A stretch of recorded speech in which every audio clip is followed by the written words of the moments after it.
Bismillahirrahmanirrahim. Assalamualaikum warahmatullahi wabarakatuh. Perkenalkan, nama saya Nurlinda, NIM 520005, Prodi Pendidikan Matematika. Nah, Bismillahirrahmanirrahim. Assalamualaikum warahmatullahi wabarakatuh. Perkenalkan, nama saya Nurlinda, NIM 520005, Prodi Pendidikan Matematika. Nah, pada kali ini kita akan belajar matematika. Sebelum kita memulai pembelajaran, marilah kita berdoa bersama-sama agar pembelajaran yang kita dapat mudah.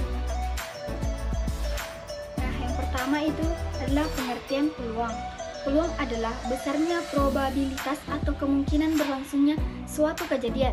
Konsep peluang ini tidak hanya diterapkan pada hal-hal yang bersifat sederhana seperti permainan dadu, melainkan pada hal yang lebih kompleks seperti investasi, ramalan cuaca, asuransi, dan lainnya. Nah, adapun rumus peluang yaitu peluang A sama dengan NA per NS. Adapun NA itu adalah banyaknya kejadian dan NS adalah banyaknya ruang sampel. Media pembelajaran yang selanjutnya yaitu menentukan ruang sampel dan titik sampel pada suatu percobaan. Ada 3 cara yang bisa kita gunakan dalam menentukan ruang sampel dari titik sampel, yaitu mendaftar, diagram pohon, dan tabel. Nah, apa sih itu ruang sampel? Ruang sampel adalah himpunan dari semua hasil yang mungkin pada suatu percobaan atau kejadian.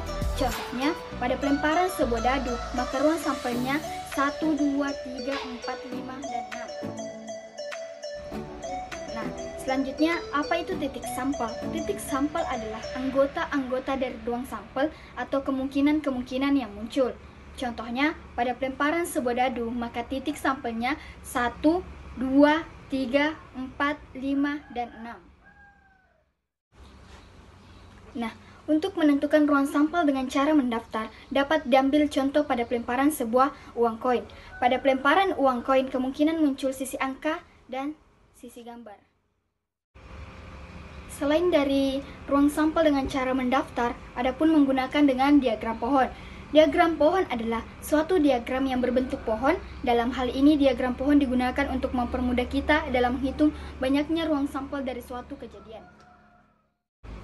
Nah, adapun cara yang terakhir yaitu menentukan ruang sampel dengan tabel. Dapat kita ambil contoh pada pelemparan 2 buah dadu sekaligus. Pada percobaan pelemparan 2 dadu sekaligus, misalnya pada dadu pertama muncul muka dadu titik 2, dan pada dadu yang kedua muncul pada titik ketiga.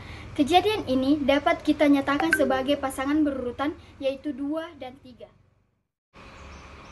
Adapun pembelajaran kita yang terakhir yaitu menghitung nilai peluang dari suatu kejadian. Menghitung nilai peluang dari suatu kejadian ada 2 cara, yaitu permutasi dan kombinasi. Permutasi adalah penyusunan kumpulan angka atau objek dalam berbagai urutan-urutan yang berbeda tanpa ada pengulangan.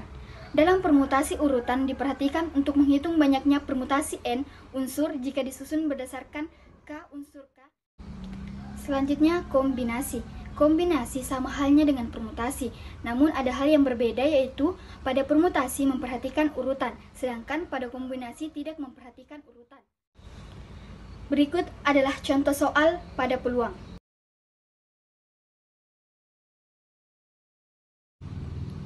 Sekian pada video pembelajaran pada kali ini, semoga dapat bermanfaat. Wabillahi taufiq wal hidayah. Wassalamualaikum warahmatullahi wabarakatuh.